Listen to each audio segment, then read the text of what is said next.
Good afternoon. Welcome to the Suwannee County. Sorry. At least I called it in the beginning. Good evening. Welcome to the Suwannee County Board of County Commissioner meeting for July 18th, 2023. This time I'd like to get Commissioner Perkins to do the invocation and Commissioner Mobley to do the pledge. If you'll all stand. Let us pray. God, our Father, creator of heaven and earth. Father, we come now, dear God, this time, this hour. Lord, render thanks unto you. We thank you for how you blessed us throughout this day, oh God. And you kept us all last night. We thank you, Father God, for allowing us to be here in this meeting. We pray, God, you'll come in the midst, oh God. Give us the direction to go. Help us, dear God, to seek out the right answers and to be for the benefit of the public, dear God. And God, we thank you for all that you have done and you're doing right now. As you continue to bless this nation, bless this county, dear God. Look on all of whom are sick and hurting, dear God. And Father, look on our department heads, God, that you'll bless them, oh God, in their day-to-day operation. Look on the other, Father God, those that's on foreign soil, dear God. Those that are protecting us, dear God. Our Army, our Navy, all of our servicemen, dear God, that you'll bless. And we're so grateful and thank you, dear God, for being this great land of the United States, dear God. We give you the praise and the glory. In Christ we pray. Amen. Amen. Pledge allegiance to the flag of the United States of America and to the republic for which it stands, one nation, under God, indivisible, with liberty and justice for all.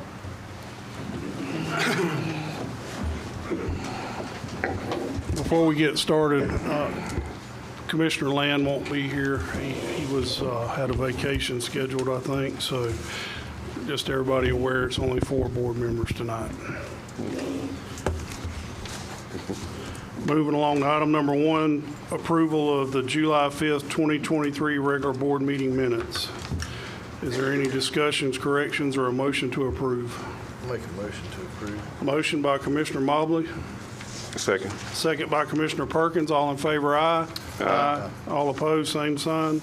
Motion carries. We'll be pulling item number 5 for discussion. So, item will be considered under consent items 2 through 4 and 6 through 10. Is there any discussion on those or a motion to approve? Motion to approve. Motion by Commissioner Perkins. Second. Second by Commissioner Mobley. All in favor, aye. Aye. All opposed, same sign. Pulling item number 5, adoption of preliminary rate resolution for fire protection assessment for fiscal year 2023-24. Mr. Klepper, you asked me to pull this for discussion. You don't want to go to your 535 items first? Yeah, that'd be a good idea. Thank you for reminding me. We'll skip over to the time-specific items. Item number 11 at 5:35 p.m. or soon thereafter, as the matter can be heard, hold a public hearing to consider special permit request number SP-23-07-01. Forgive me if I mess this up. Sergio and Adelaide Govea to be granted a special permit under section 4.4.5 of the Suwannee County Land Development Regulations for a 40-site RV park and campground on property zoned Ag 1. Mr. Meeks. You swear or affirm testimony you're about to give in this matter is the truth, the whole truth, nothing but the truth, so help you God? I do. Is anyone else wishing to speak on this matter? We'd like to swear you in at this time. Do you swear or affirm testimony you're about to give in this matter is the truth, the whole truth, nothing but the truth, so help you God? Mr. Meeks. Mr. Chairman, board members, a lot of you are aware we had recently, in the past few months, have changed the process for the consideration of RV parks and campgrounds. In prior years, these became presented to our Planning and Zoning Board of Adjustment under a special exception. And now these items come before the Board of County Commissioners for a special permit request. This is the first time that we've actually had a RV park and campground that has come before the Board of County Commissioners under the new guidelines. The proposed request, as stated in the title, proposes to construct a 40-site RV park and campground. The subject property is located in an agricultural 1 zoning district. The access for the proposed site is off of US 129 South. Under the new guidelines, it was required that potential sites for RV parks and campgrounds be located on collector or arterial roads. US 129 South is a main arterial road through the county, so it satisfies that requirement. There is an additional requirement that RV parks and campgrounds have to be located or cannot be located any closer from 5 miles from the nearest boundary of another RV park and campground. Closest RV park and campground is the one that's located in McAlpin, and that site scales out on the map to be maybe just under 6 miles. It's like 5.7, 5.8 miles away, so it exceeds the requirement of 5 miles separation between the RV parks and campgrounds. The subject site is actually broken into 2 different parcel ID numbers. The first ID number, which fronts US 129, is an 8-acre parcel, and then immediately east of that is an adjoining 18.62 acre parcel. The applicant also owns the adjoining property to the immediate north with a operation of an intensive ag poultry farm located there. In the submitted documents, you have an outline of the proposed site plan, which shows the ingress and egress of the proposed site, the numbers of sites that would be located there, and the direction of flow of the proposed traffic. As again, each site would be about 1,500 square feet in size. They would install potable water and septic requirements that would be required through the Environmental Health Department for permitting of on-site disposal of the septic for the RV connections that would be constructed there. Electrical would also be installed for usage of the sites there as well. In your attachments, you have a section of the land development regulations that is given out to all of the applicants when we do applications for special exceptions or special permits. And that section is specifically titled as findings, which states that before any special permit shall be granted, the Board of County Commissioners shall make a specific finding that is empowered under these land development regulations to grant the special permit described in the application, and then it has subsections that every application is subject to meeting, and those are subsections A through H, and then H has subsections 1 through 11. So those attachments are part of your submitted packet. So if the board so chooses to approve this special permit request, you're essentially stating that this request complies with all aspects of those subsection components.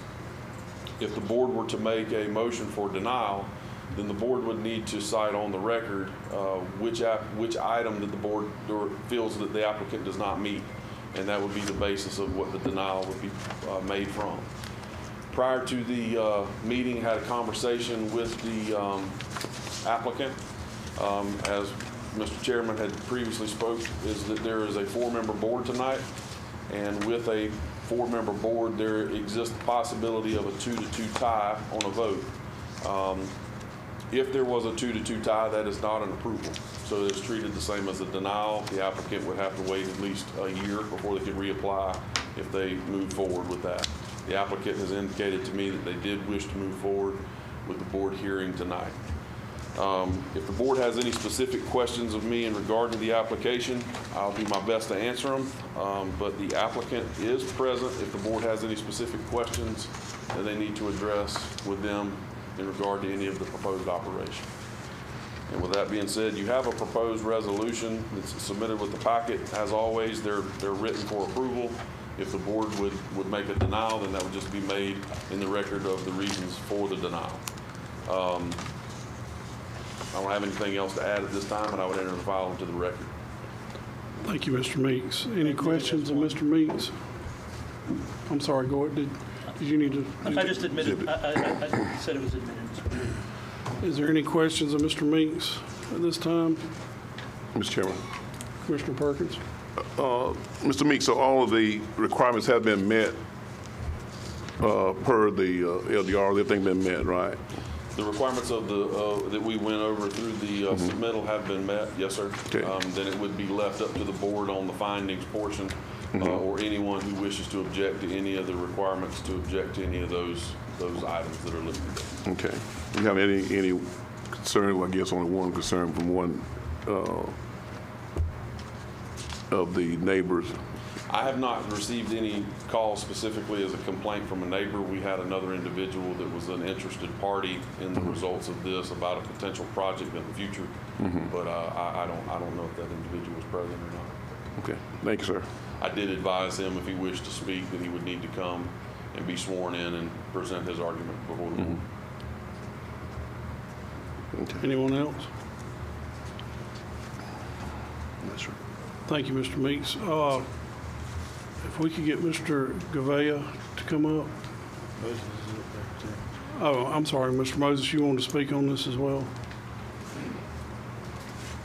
Moses Tucker, 14581, 102nd Path, Live Oak. Mr. Meeks covered it, but I remember when the 5 mile distance was brought up, and I was trying to envision how that was going to lay out, and I was thinking, man, it'd stink if, every 5 miles we got one of these set up, Well, I think that, if I'm not wrong, this one can be next to a chicken house. I think that, demand is going to dictate if it's successful business or not. But if Mr. Meeks didn't bring it up, I was going to bring up the distance between maybe technically, and I'm not opposed to them folks getting their, y'all passing it tonight. Sound like y'all should pass it tonight. But maybe we want to go back to the think tank and consider, would we want, there's a lot of potential for these things to be popping up every 5 miles down 129. And I said that back then, that I wouldn't like to see that. And maybe y'all might want to consider spreading that out a little bit for future. Y'all probably need to do this, but anyway. Thank you, sir. I'll just add in there is that, I understand that that's always a potential. That's why I always refer the board back to the findings section of the LDRs, because there is a ultimate authority kind of given to the board on the last item there, is that at the end of the day, you basically have to look at the scale of need in the community too. And if that's covered and you feel like the community is in need of that, then that does give you a basis of an approval. But if you do find a land pattern developing that every 5 miles in the county, you do have this as a point in time where the board can make the decision that the demand doesn't necessarily exist, that we saturate the market with RV sites. So that the board ultimately has that in their powers and duties under that section of the LDR. Mr. Chairman, the only thing I see is in a section of the LDR is on that number 2 is the existing land use pattern which exists now, which would be like scattered residential and intensive ag, being right next to the chicken house, how that would lay out, and with the campsite being right there on it, Well, some of these items, I think Mr. Gouveia or one of his representatives may be able to better answer maybe some of those questions. They may have anticipated some of that, but you are correct. There is an intensive ag operation located to the immediate north. There is a sparsely scattered residential in the area as well. So I don't know. I'm not in the RV park campground world, so I don't know the desires of what the market is, for a site such as that. So, but that is correct. It is immediately adjoining intensive ag operation. I'd like to get the Gouveias or whoever's representing them to come up, if you would, for some questions.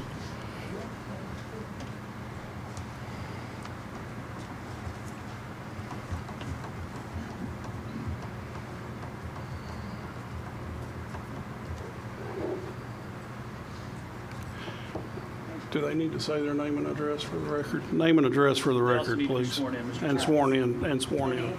Name and address. Lisa Gouveia in McAlpin, Florida.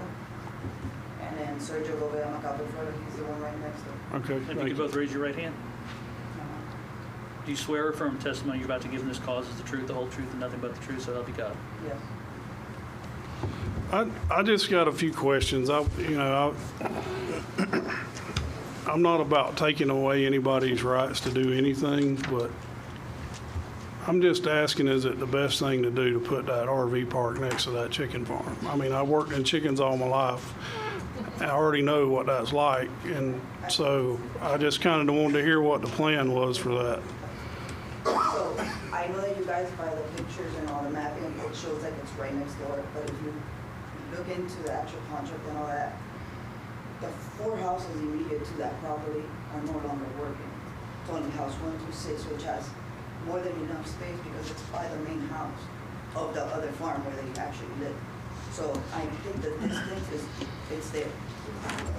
And the fence are towards the back of the property as well. And this is gonna be towards the front and has nothing to do, because I'm telling you, I mean, if you look at the property, the 4 houses from south to north have no chicken houses. Then there's a huge gap, I don't know exactly the acreage, and then house 6 to 1 come, which is the ones that are actually producing, and the fans are towards the east side. Yes, ma'am, I'm aware of the farm. Okay. I mean, the flies are bad around a chicken farm. Even if it is a little ways away, you still got an issue there, I think, with putting an RV campground right next to a chicken farm. And not only that, you got a commercial hay operation behind you that at times probably spreads chicken litter on theirs as well. Mr. Chairman, Commissioner Mobley. behind them 4 houses, is that the litter barn directly behind that? That would be used with the other chicken I think houses? so. On your map here,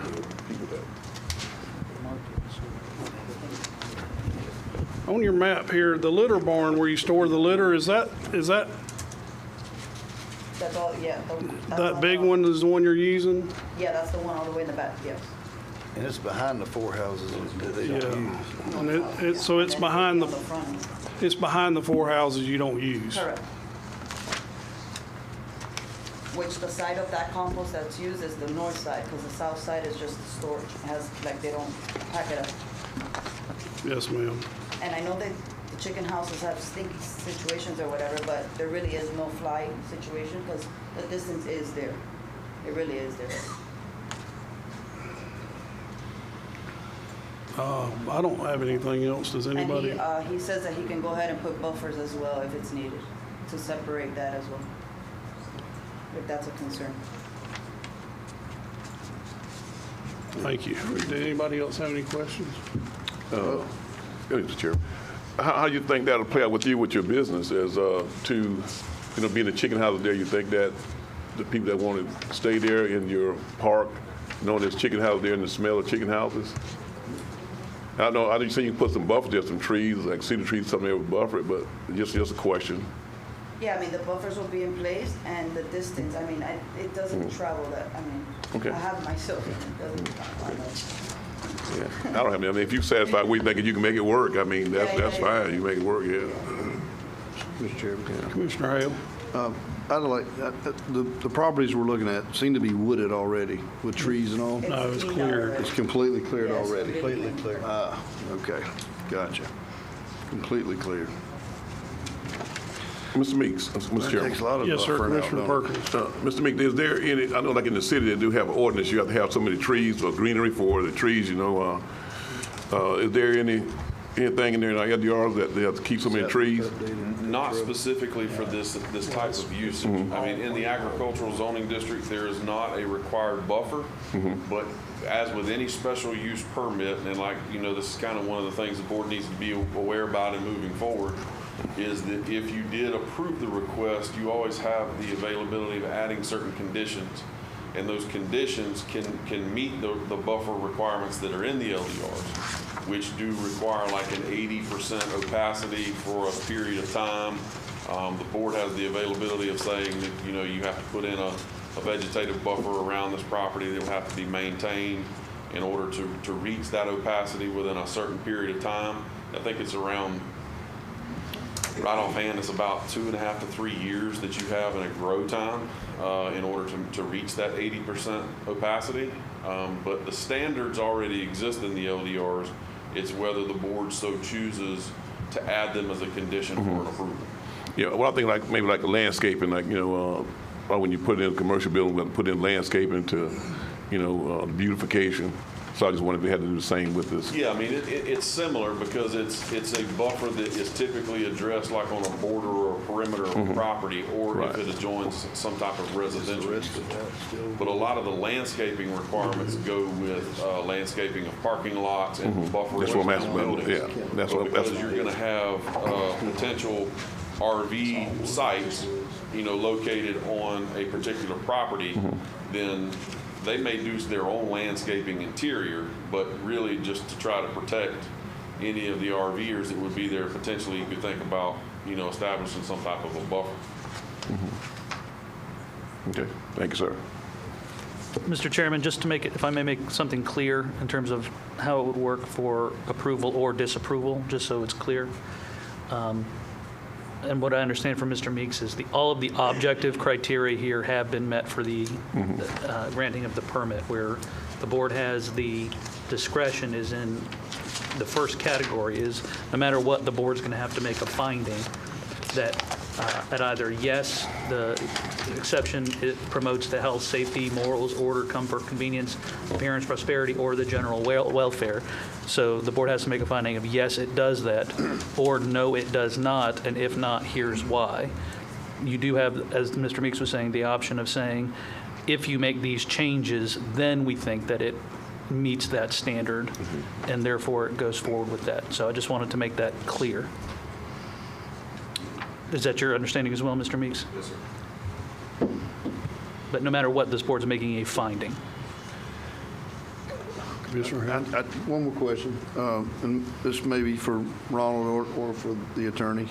And I don't recall, did we put anything in there, and the chairman brings up a good point, if it's not successful and maybe it has flies or whatever that prohibits folks from coming and doing, is there anything we have in place so it doesn't, in the end, just look like an abandoned campground or turn into something, an eyesore?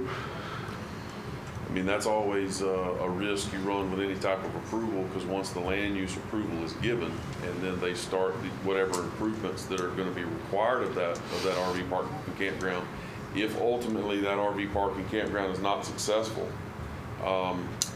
if it's not kept up and it becomes an eyesore, then that potentially becomes a code violation. Sure, I understand that. Then I mean, it you has want to them to be successful. You want, Correct. yeah. Correct, But I'm yes. just saying, in the case of not, I guess we could just go through code enforcement. And then the other aspect of that is as the attorney had said, the request may be viewed as two intents. So you also have the availability to negotiate a scaled down version, of certain things. And then as well as there may be other issues along the way through the permitting process, like such as environmental health and what would be required for septic separation and well separation and things like this, that you might not be able to put 40 sites there. You may run into a situation that it has to be reduced based on the development of the property itself. Has there been any preliminary on wells or anything done there to see if, I guess they'd have to have approval before they could do that, Mr. Meeks? More than likely, I mean, I typically you would try to pursue, and I'll go ahead and state this too, is that how we started handling this before the Board of Adjustment was with these RV parks and campgrounds. A lot of times they don't go to the engineering aspect because that is a substantial cost. So without having the land use approval, this is more of a conceptual layout. So if the board were to make a motion for approval, we would like the condition added that, that they would go through a formal engineered set of plans that would go through the normal site development plan approval if the land use ultimately was approved. But typically, your owners don't want to go through that cost for engineering to, for a land use approval not to go Makes through. sense, sure. Understood. Any other questions? Thank y'all. Appreciate Thank you. Is there any other discussion before the board on this?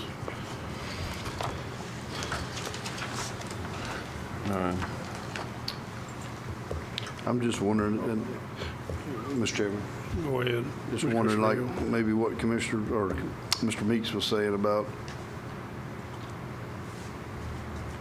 And again, it ain't my business. It's whoever's trying to, these folks here that are trying to do something and better themselves and their family. I get it. I just wonder that, like you say, the concern you brought up. I mean, I live with cows all around me and I got flies everywhere, but I don't know. Maybe a scaled down version would allow for more buffering or something. I don't know. I just don't know. But again, it's not my business, just if it meets the requirements. It's really just, you know, a situation I don't think we've really dealt with. I mean, we have RV parks and campgrounds, you know, throughout the county. There's always the issues that come up with intensive ag operations located in close proximity to residential units. I think this board has always heard complaints from both sides, and you know, I think that, you know, it was to the point at one point where the previous board had instituted a policy of adding a note on subdivision plats, just as a notice to prospective owners of those lots that they may be subject to odors and flies and things like that some people may deem offensive. But, you know, something to try to put it out there that people that would be looking at purchasing properties in those subdivisions would be aware of that. So there's always been I guess, to try to cover everybody's bases, to try to, you know, warn people that, hey, you know, when you are adjoining an intensive ag operation, you do have periods of time where you do have flies, you do have odors, and that's just kind of one of those things that come with it. You know, we get people who come to our community in the tourism industry. I mean, I've grown up around agriculture my whole life. There's some people that's never been by a poultry farm. You know what I mean? There's some people that's never been to a dairy. I mean, so I know that there are people that, you know, may find offense to that. I know there are others who may not, you know. So it is trying to find that balance is a little tricky. Thank you. I guess I need to back up and open the floor to public comment since I didn't do that. So anyone wishing to speak on this matter, we can hear from you now. Seeing none, I'll close the floor to public comment. I think, maybe, Lynn, did you have somebody wanted to speak or no? From the health department? Do you have any questions from Mr. Jenkins from the health department? Yes, I would like to ask him something. Who Bill?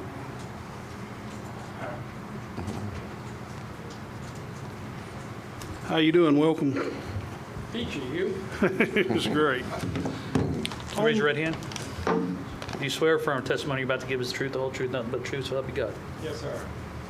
William Jenkins, over at Health Department, Environmental Health. We're permitting RV parks, septic tanks, and the limited use wells that are proposed for this. So, Speak in the mic. Could you In the speak in the mic. mic?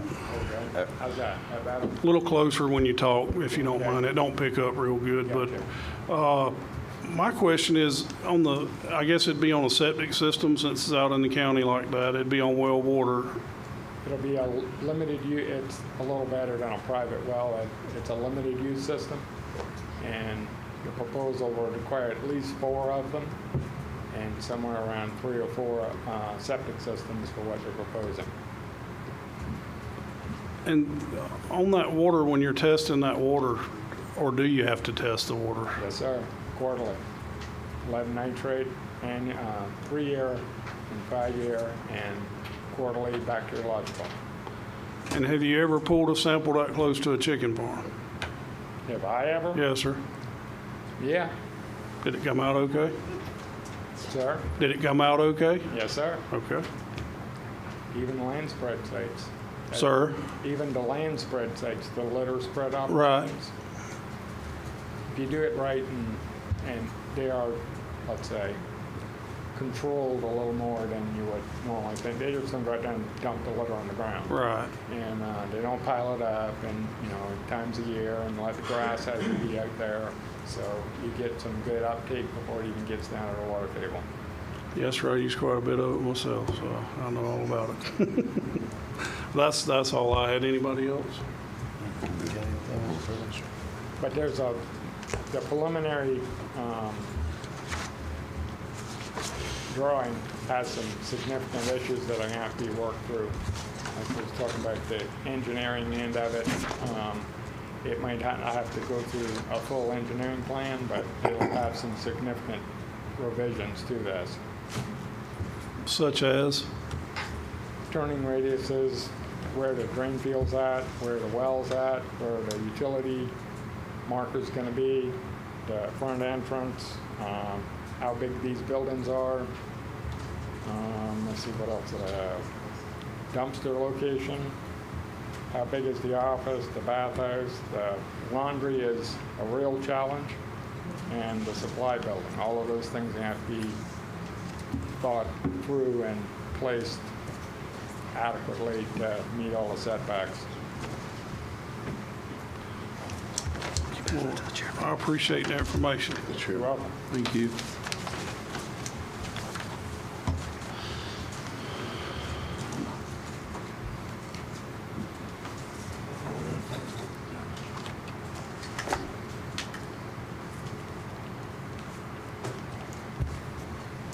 Is there any further board discussion on this matter? Well, I'm gonna come out and say it. I mean, I'm not about taking anybody's things away from them or what they want to do in life, because Lord knows I've done a lot. And I don't know. I just don't think that's a good fit next to a intensive chicken farm. I just have some withholdings on that. So I'm just putting my opinion out there. So before we come to have a motion to adopt or not. Mr. Chairman, anything in Mr. particular, that you would do different, like scale down or move around, or just against it as a whole, or? No, I just don't think it's a good idea to put it next to a chicken farm. I just don't. It's And the one high thing, intensive agriculture there, and it's. And I get it, if they want to fail at their own dealings, it's okay, but I mean, I think I was put here to try to use some common sense in this, and that's what I'm trying to do. Good. Do we know if there's any other properties that these folks own, maybe over from there, that would fit this? And they pay the 2DC tax. I mean, maybe that's something they can come back to us with, you know? All that they own is this Just that property part and then there. the adjoining piece to the north.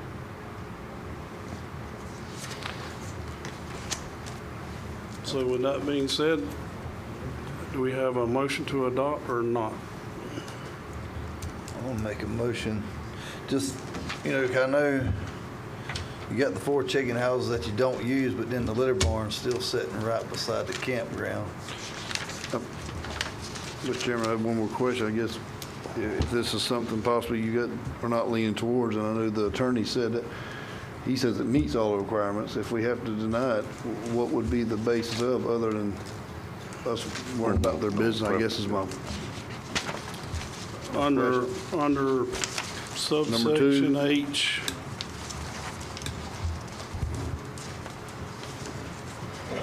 The section out of the LDRs, I mean, you have 2 things. You have, does the application itself and the criteria set forth in the LDRs for making the application, has that been met? I believe that answer is yes. Okay. So then the second part of that is making the finding of whether the request meets those applicable requirements of the LDRs. And if it does not, then that's up to this board to basically decide if there's one or more or all or any of those subsections that the application you feel is deficient. Mr. Chairman, if I may, yes, sir. I'm not trying to put words in your mouth, Mr. Chairman, but if it were to be denied, under the, again, where we have to make the finding, this body would have to make the finding that it does or does not promote the public health, safety, morals, order, comfort, convenience, appearance, prosperity, or general welfare. So if the board were disinclined to grant it, a finding, for example, that putting it next to a chicken house is counter to the general welfare of the county would be a sufficient finding to enable, that would be an articulable reason for denying the application.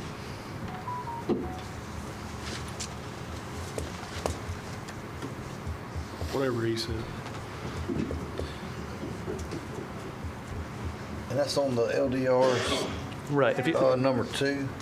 Yeah, if you look at the precursor, before you get into, you first have to make the finding that it's, start with 1, start with 2, like before you get to A, B, whatever. Yep. Before you get to the subsections, the board first has to make some findings. And so if the board were inclined to deny it for the reasons that the chairman stated, it would be under that section where it would say that it's not in the general welfare, prosperity, appearance, et cetera, for the benefit of the county. And so failing that, you don't move on to those objective criteria. All right.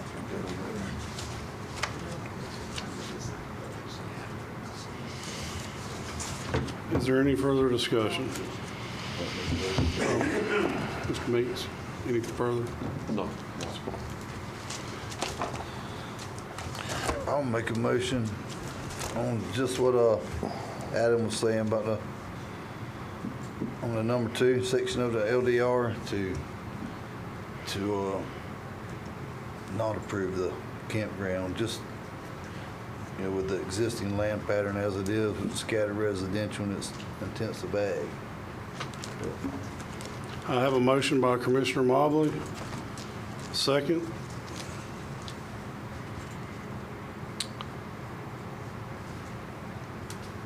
Seeing none. Go ahead. I'm torn on this one. As you said, you don't ever want to take anything away from anyone, but I don't know what to do. Is that a second or not? Why are you rushing?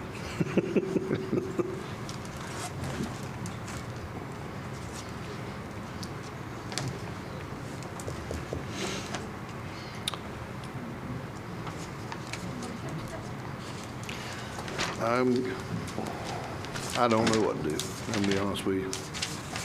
Well, Mr. Chairman, Commissioner Perkins, I don't think we can do any more questions here. No, I think We gotta it's- have a second. oh, okay. Yeah.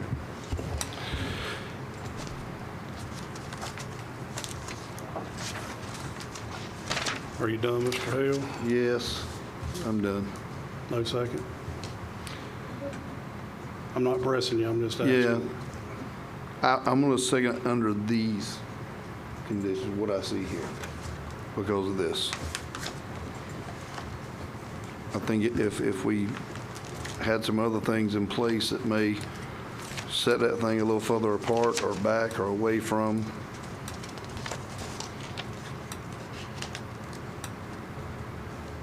I guess my fear is how successful is it going to be there? And again, that's not truly my choice to make, but just seems a little out of place is all I'm saying. We have a motion to not approve and a second by a motion by Commissioner Mobley and a second by Commissioner Hale. All in favor, aye. Aye. All opposed, same sign. Aye. So we have a 3-1 vote against with Commissioner Perkins on a nay. Now, Mr. Chair, my question to Mr. Meeks is, can they come back and apply? On a denial, the LDRs allow an applicant to come back in 12 months. Okay. The board has the authority to waive that 12-month criteria if there's been a substantial change that they can present to this board, that the board would then have to vote and waive the 12-month submittal, but there would need to be some substantial change to the property that maybe makes that concern alleviated. Is that something we'd have to do tonight, or? Not No. That would be. That would give them a chance to come back. They would have an opportunity to reapply in 12 months, or if they were to, I'm just using this as a, I'm not saying this is the solution, but let's say they bought a substantial amount of property to the immediate south, and it was a relocation of that proposal, that would be something that they would come to this board and ask for that waiver of that 12 months, because now I've acquired more property and I'm not going to put it so close to the poultry farm to try to alleviate the problem that existed. Mr. Chairman, Commissioner Martin.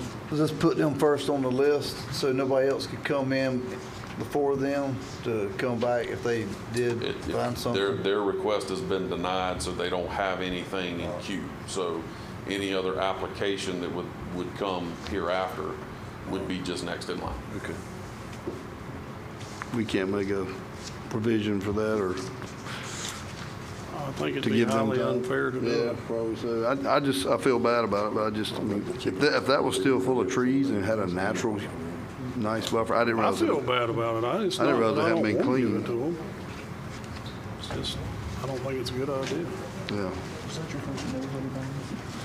And that being said, Mr. Meeks, we got another one, don't we? Moving on to item number 12, at 5:35 PM or soon thereafter, as the matter can be heard, hold the first of two public hearings regarding LDR 23-04, an application by the Board of County Commissioners to amend Section 4.20.1 of the Land Development Regulations entitled Districts and Intent for ICS Industrial Catalyst Site, changing the rural area of critical economic concern to rural area of opportunity, and allowing expansion of a catalyst site to properties that are contiguous or adjacent to lands which have received that designation from the governor. Mr. Meeks. Mr. Chairman, board members, several years ago, based off of the designation of the catalyst site that was done by the governor's office, we came in and created a zoning category to specifically deal with the development of properties at the catalyst site. And we created that zoning district known as the Industrial Catalyst Site Zoning District. In that section of that district and intent, there was a section of that basically said to eliminate that request from being made anywhere else in the county, that the zoning district was limited to properties that had received that designation of a catalyst site from the governor's office. Approximately maybe about 2 years ago, I was meeting with Mr. Norris, and we had a conversation with Ms. Diane Scholes. And our question to her was, how does the county go about requesting the governor's office to expand that designation? There started to be properties available that adjoined our catalyst site, and there were properties that were in the county's interest that we obtained. So basically, at that time, we were told that the governor's office no longer does the designation. The information exists in the statute, but all of the incentives that the state had behind those catalyst site projects had basically went away. So it wasn't an end all for us. We still had the zoning district created, and we can continue to develop that property.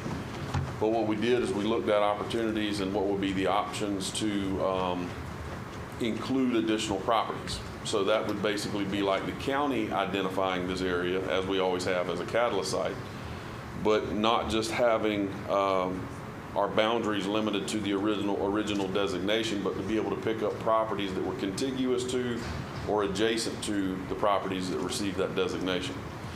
So one of the things that we've done in the changing of the way that language was originally written was that it used to be areas that were found within a rural area of critical economic concern. Well, the state has re-identified those areas. They don't use that terminology anymore. So it's a rural area of opportunity. So we've re-designated that in the LDR text amendment.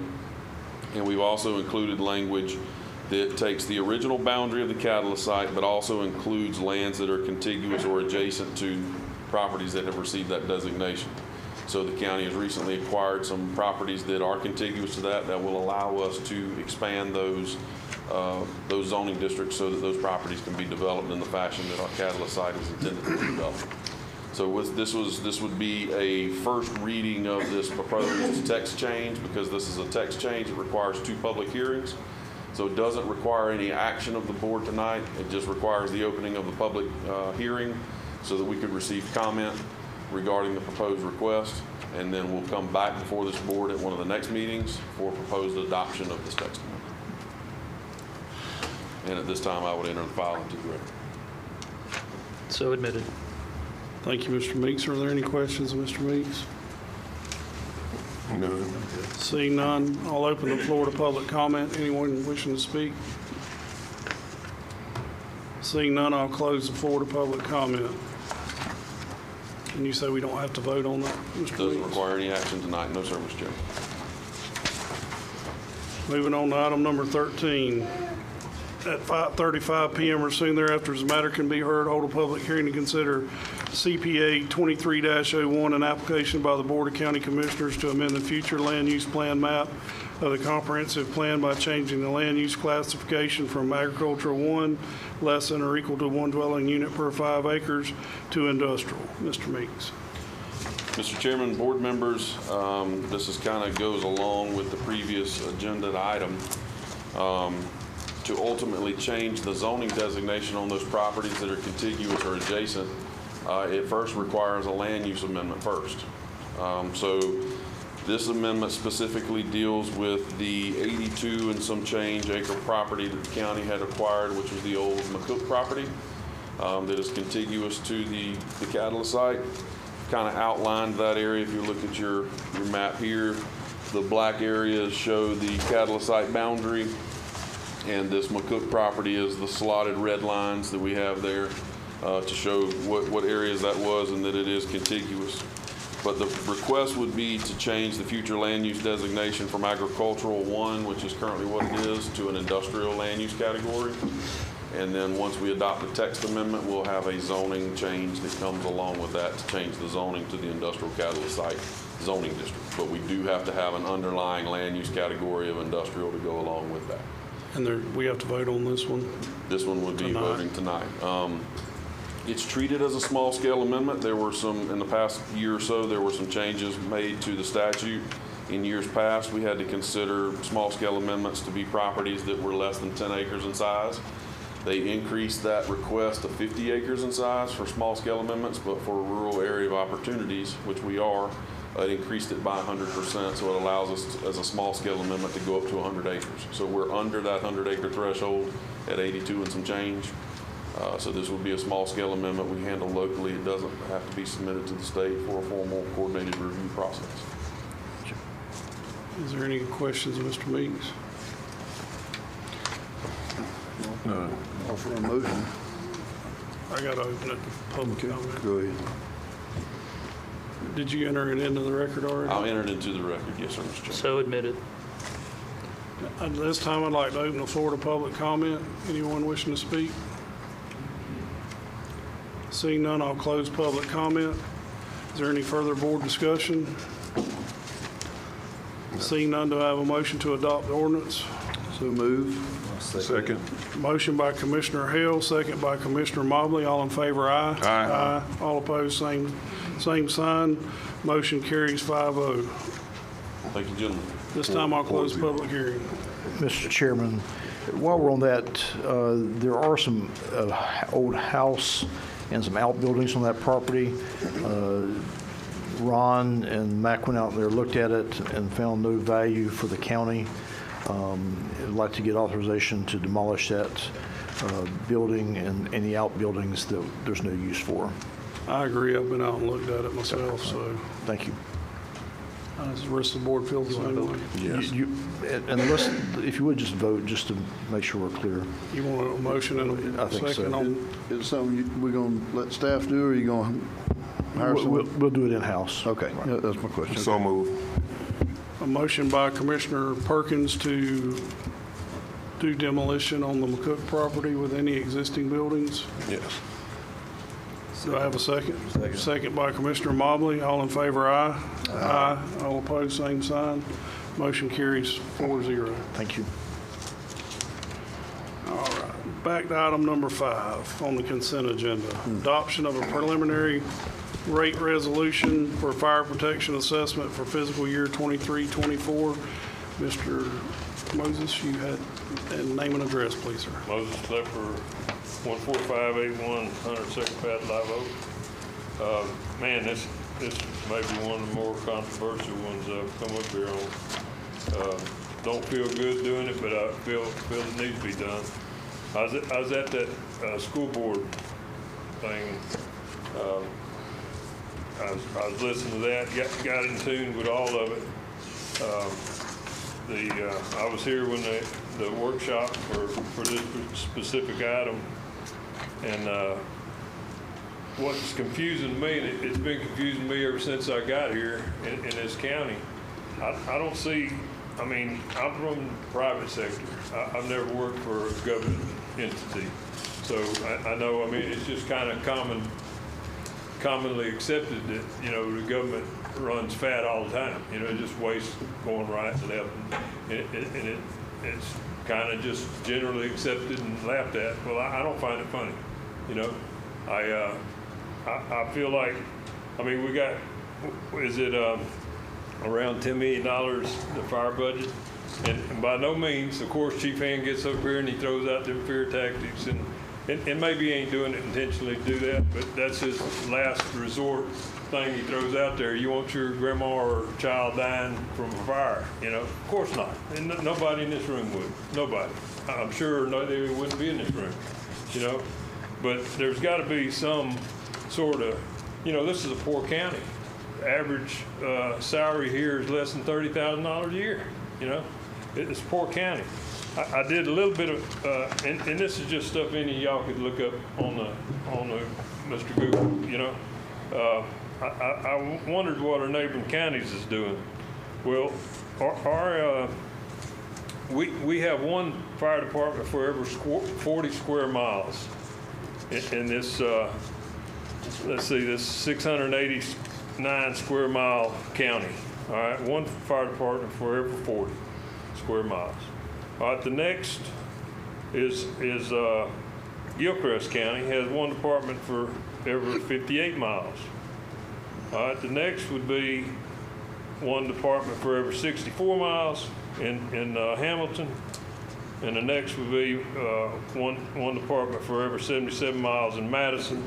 And then Lafayette, them people get their own water hoses out because there's one department for every 181 miles. All right. What'd you say Suwannee County's was, by the way? One for every 40, according to what I found. And so, as far as per capita, there's 67 counties in the state of Florida. We're way up there. We're at 17. All right. The mean is 33 and a half. All right. We're at 17, you know, we're up in the 25 percentile, all right? And yet we're asking for more money from taxpayers, more money from these people averaging 30,000 or less a year, you know? When you say that 17th percentile, what are you referring to Well, there? it's not 17 percentile, it's about 25 percentile. There's 67 counties Understood. in Florida. The mean of that, the middle of that would be 33 and a half. All right. Well, we're at 17 as far as per capita coverage. Okay. I Okay. understand So where we're you're way going up, now. way above halfway. I You know, understand. I mean, we're actually in the platinum section already, and we're a poor county. All right. So, Chief Hand, I want to share this story, and I'd love for my daughter to hear it. I watched my mother spoil my daughter with hundreds of thousands of dollars. All right. Made that girl unemployable, all right, and I did everything I could do to fight it. And yet, here she is, 42, just now starting to become financially responsible, you know, as a full-grown adult with kids, you know, just starting to.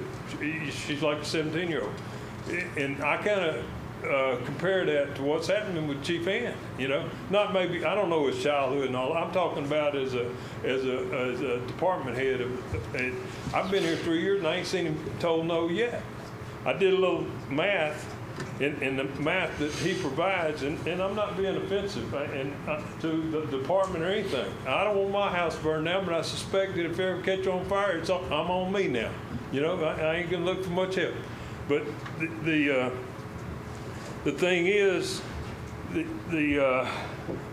$10, you know, I think it's unnecessary. In the 3 years that I've been coming here, I haven't heard, he puts out fuzzy math I can't follow, you know. There's no itemized list of expenses or anything. I see expectations on his reports and all this, but and I'm sorry, guys, it's in my head. I try to keep y'all. Well, I got to move you along, so. All right, well, it's just in the private sector, there'd be a requirement of itemized expense, you know? We don't have that. We have, I'm not saying distrust Chief Ann, you know, but why don't we have something that proves the need before we just throw out $10 out there?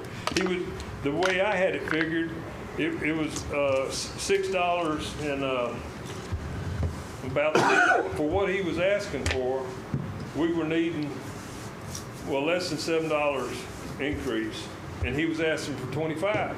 And his reasoning for that was, well, we won't have to ask again as soon, you know?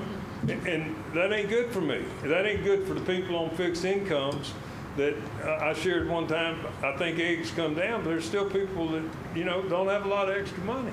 So I would request, and there's a whole bunch of more stats out there. He talked about the $350,000 under budget. Again, that was based on his statements. There's no real hard criteria, no itemized nothing for us to go by. I request y'all to minimally table this tonight and look at it again hard and heavy. I know y'all done did a workshop and it was discussed.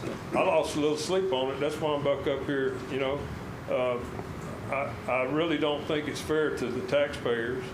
And I believe, including Chief Ann, is trying to provide for this county. But we don't have to, every time it gets a little tight. I know me, when it gets tight around my house, I don't just try to charge. I don't have nobody charge. So I got to tighten up, you know. So I think y'all get my point. Yes, sir. I'd very much respect y'all to table this minimally and not approve it tonight for sure, and relook at it and at least request and require an itemized list of reasoning for increasing that assessment $10.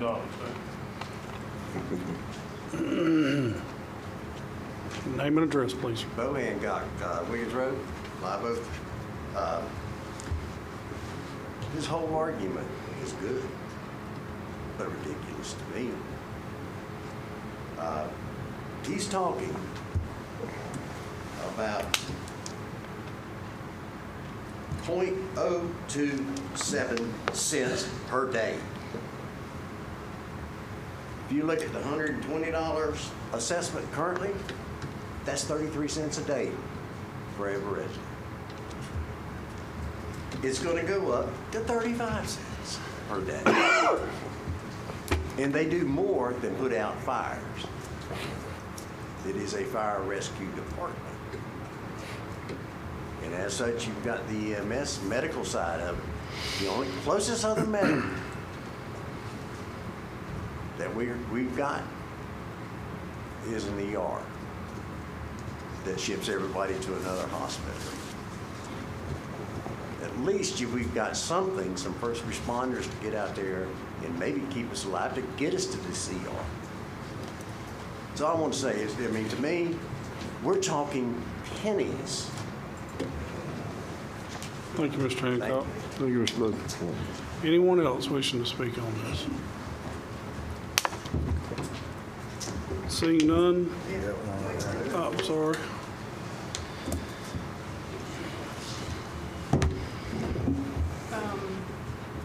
I was going to make an apology because last time, Could you pull that mic down towards you a little bit? Name and address. Thank you. Name and address. I'm not Name and talking. address too, please, ma'am. Charlene Moss, 5984 Wiggins Road, Live Oak. Last time, I did not speak, and I should have. It's hard enough to make decisions in this world. That's why I passed that serenity prayer around, because they're just so hard to make them for everybody else in the community. It's too bad. We have a good crowd here tonight, but of 44,000 people in this county, only a few always show up, and it's really hard. I feel for you all because you're just trying to make decisions that are right for as many people or everybody as you can. It's just really difficult. And I didn't speak up last time, but I would have agreed with you. I think $10 assessment is the bare minimum. It's tight on everybody. It's the federal government. It's out of control. It's people that are scared. We don't have enough money to live on. And yet they just keep going crazy. And we're just, the people are worried and scared. But I think $10 per assessment, whether it's fire rescue or garbage, is a bare minimum.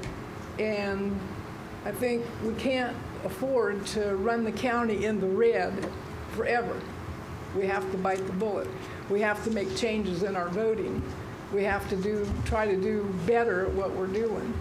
$10, if it's not enough, then next year put another $10 on it. If it's too much, you've got an increase. You've got a little cushion right there. But I think nothing stays static. You have to keep moving up. So I would have agreed with what you said as far as the voting on it, $10 per assessment. And I know it's tough on everybody, but people do want, when they dial 911, they want somebody to come and take care of whatever. And I'm a person of faith, and every day I pray that more and more people come to the Lord because He helps us to make better decisions. Amen. Yes, ma'am.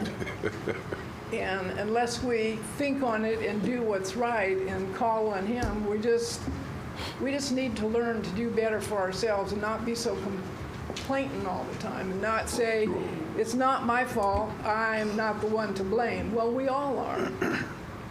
We vote poorly or we mismanage our funds or we think that we deserve more rights than what we already have, and that's a bunch of bull. I mean, we're so blessed in this nation.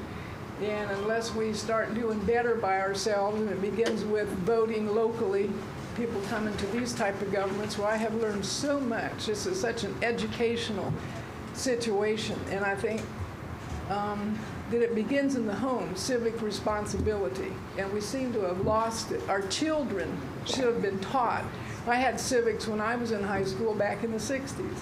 We should be taught more about what the government is, and it's our responsibility as citizens to stand up and take that responsibility and not just gripe and complain because everything gets out of control price-wise. Well, everything costs money.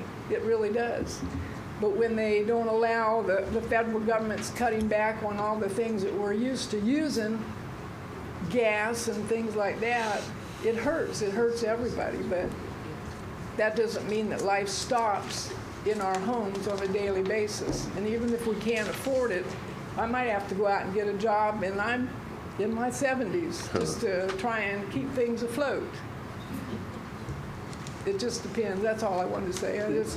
I apologize for not standing up last time and saying something, but I have one quote here I'll say.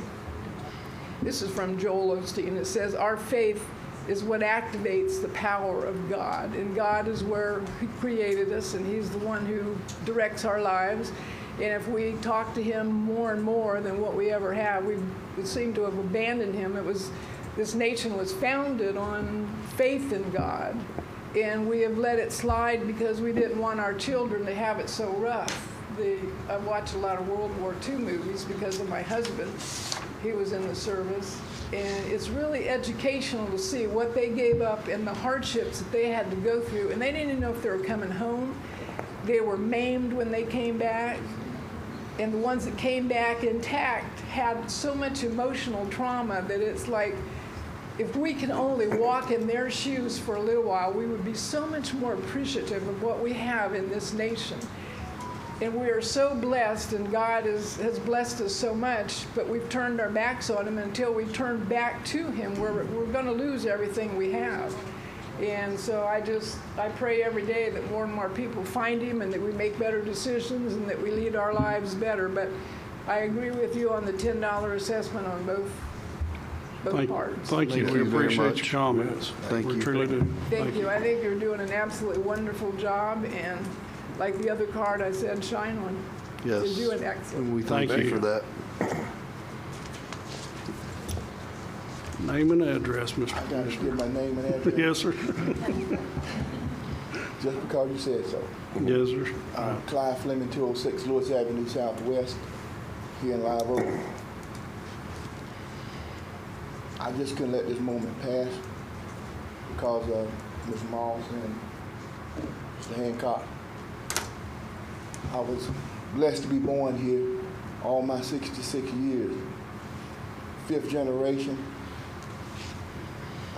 I come up poor, but I was blessed. It was 10 of us, 10 children, 5 boys, 5 girls. And to say that this county is poor, I can't agree with that. Yeah, per capita income, I don't believe in stats, some stats ain't good. Mr. Chairman, are you having a hard time? No, sir. All right, thank you. That's all I need to know. But the $10 pay, I agree with that. I'm asking my commissioner to stick with that. Commissioner Perkins to stick with that. I am a believer in first responders. You don't know what those guys go through at night. I worked for DOT 24 years and 2 months. And I know what it was like sitting out there behind those radios and you have to go to people rescue or whatever you got to do. My son is a first responder. He's a deputy. He's at the school now.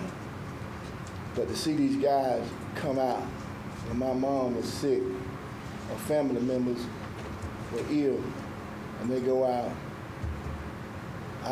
we don't need this county to delete anything. If anything, we need to progress. When you progress, I'm a firm believer. When you do good, you're going to receive good. I'm asking commissioners, let's do what's right, stay what's right. Stick with what you got. We don't need to let anything down. Because when you start doing that, I'm going to come up here fussing, be like Mr. Hancock was. Thank you. Demanding. And I thank you all. Appreciate your comments. And Yes, sir. I know you're telling me to sit down, probably. No, well, I am. We got to move All right, on. well, I appreciate it. I know we got to move on. Thank you, Mr. Fleming. Okay, thank you, sir. Appreciate you, sir. Thank you, sir. Thank you. Anybody else wishing to speak on this? Seeing not, do we have a motion for the adoption of a preliminary rate resolution for fire protection assessment for fiscal year 23-24? So move. Motion by Commissioner Second. Hale, second by Commissioner Fleming. All in favor, aye. Aye. All opposed, same sign. Motion carries 4-0. Just, Mr. Chairman. I'm sorry, did I mess up? No, you did it fine. I'm just pointing out for everybody's calendar that in the text of the resolutions provided to y'all, that there's going to be a public hearing at 5:05 on September the 5th. So we have to be here early that day. So just on everybody's calendar. September the 5th. Yep. Mr. Chairman, Let's see, Mr. Baker's hurrying me along right here, I see. Moving on to constitutional officer items. Item number 14, set the proposed not to exceed millage rate for the 2023-24 fiscal year. Mr. Baker.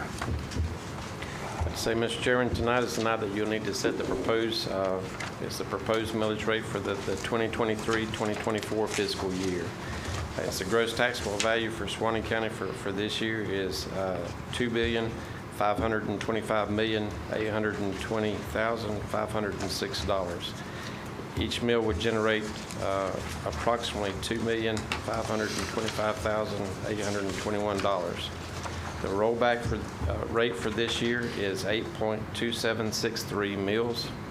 The rollback rate, we have some new commissioners and we also have some other people in the audience. The rollback rate is the rate that would generate the same amount of property tax revenues as approved for the prior year. Less allowances for new construction, additions, deletions, annexations, and improvements. The proposed millage rate can be lowered at any time between now and the final budget hearing. However, once you set that rate tonight, you cannot raise it. So it's where you can lower it at any time, but you cannot raise it. The rate that you set tonight will be the rate reflected in the trim notices that would be sent to all property owners. For you new commissioners, I will tell you that that whenever the people see that number, that's the number that they're going to assume that you're going to be proposing. So I just want you to know that, because it will be sent out. Thank you, sir. Even though that you can lower it, even still, as I spoke earlier, but I want you to be aware of that.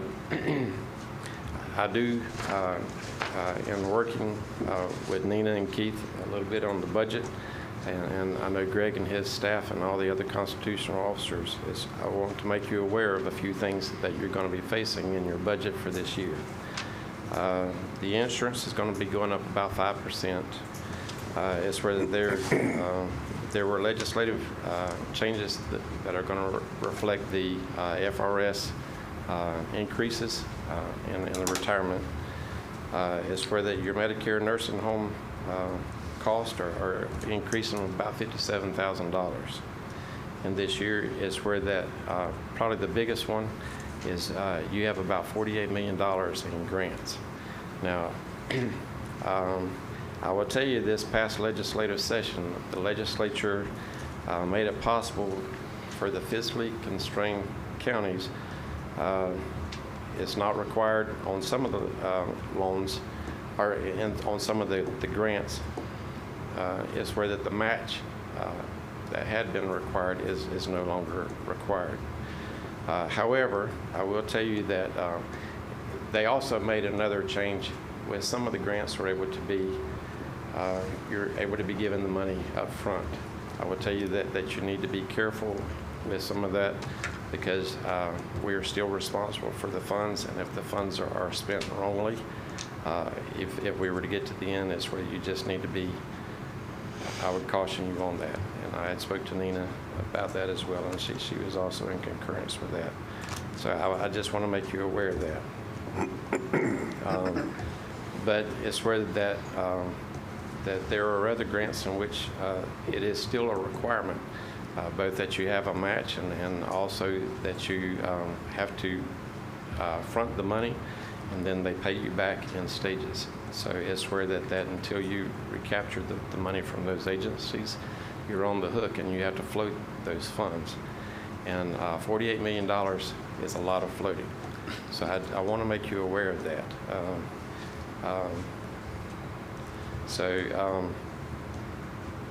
In order to accomplish this, it's going to be very necessary that our office works very closely with Greg and Shannon and Nina and Keith and other members, both of their staff as well as ours, in order that we are able to coordinate so that as you have one grant ending, you have another starting, and you're able to keep the process going as we work through this. So I just want to tell you that and make you aware so that we need to protect our reserves, and as we begin to look at the budget that you're going to take and adopt in September. Having said all of that, at this time I need you, the board, to set the proposed millage rate for the 2023-2024 fiscal year. Is there any questions that you haven't made? From me, no, sir. Any commissioners have any questions for Mr. Baker? Yeah, Mr. Baker. Yes, sir. So if we leave it as is from last year, Yes.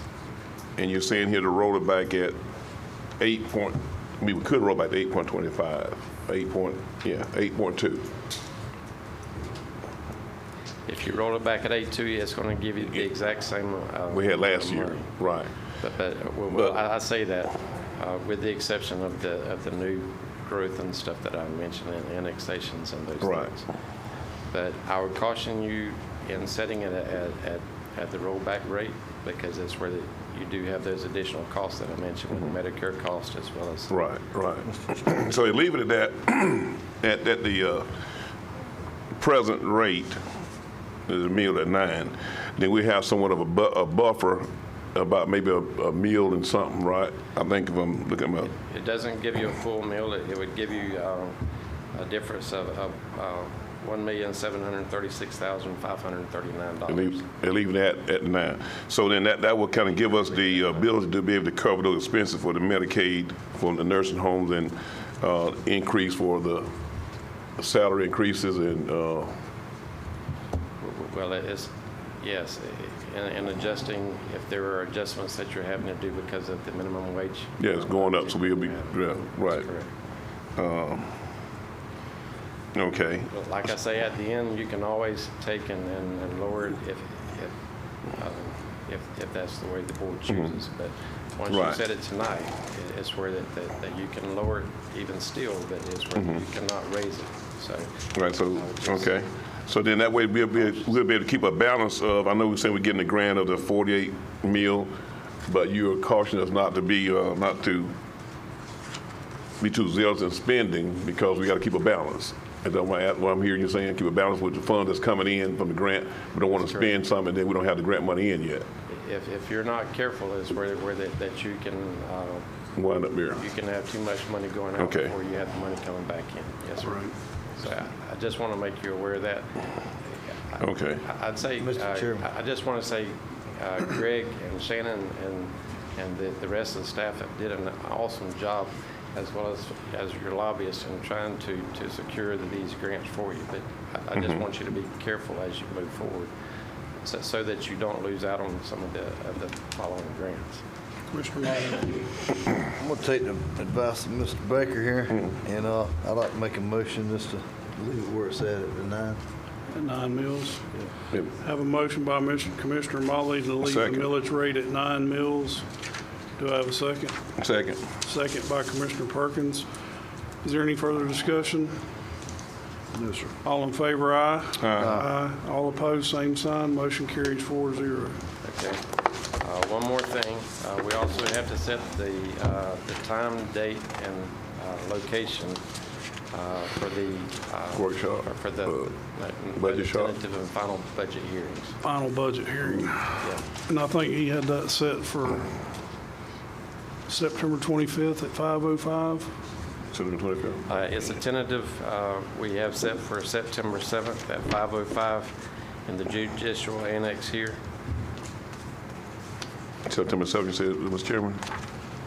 And the final budget hearing, That's a trim we thing. would like to have set for Monday, September 25th at 5:05. And it would also be here in the judicial annex. Let me look here. If You we said change Monday, these- September 25th Yes, I'm sorry, Dale. at 5:05 yes, Okay. here at the judicial annex. We'll get a book back. yes. Yeah, we changed these dates. It's where I sent it's the letter, Eric had included the letter. We have to follow the strict timeline, and it's where we have to do it according to advertisements, as well as the legislative required days that we have to have in between the meetings. And also following the school board, we can't have it on the date. Oh, here they are, right here. You got them here. So that's the reason we were asking. So it's pretty much that or nothing, correct? It would be difficult. We can have it on a weekend and stuff, but it's where I would rather not have a board meeting on a weekend if we can. He's just trying to be nice. And do you need a motion for that, Mr. Baker, to set that? Yes, sir. I Is there move to any- accept those dates, Mr. Chairman. Second. Motion by Commissioner Hale to accept Monday, September 25th at 5:05 here at the judicial annex Second. for the final budget hearings. Second by Commissioner, September And 7th, September 7th. and September 7th. on a Thursday. Yes. And it would also be here at the judicial annex as well. Who had the motion? I did. Commissioner Hale, second. Yes. Commissioner Perkins. Yes. All in favor, aye. Aye. All opposed, same sign. Motion carries 4-0. Is there any other questions that you have? Thank you, sir. No, sir. Thank you, Mr. Baker. Appreciate you.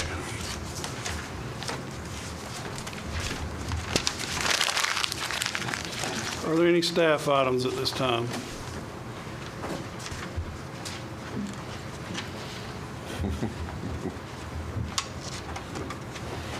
You getting bad as Jimmy Norris.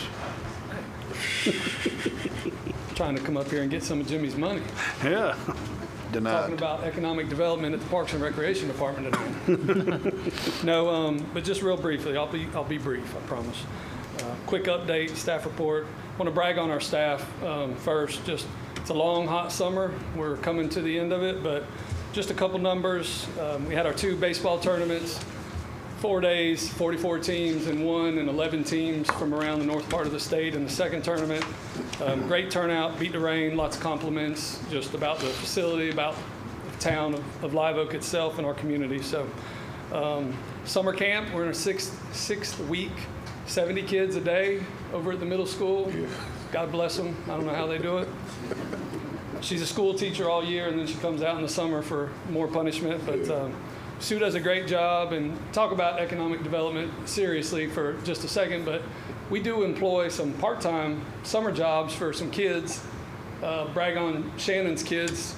His daughter is one of our senior guards at the pool, and his son is one of our returning counselors at the day camp, and just do a fabulous job, you know, for us. But that's some gas money that Shannon doesn't have to come up with out of his pocket.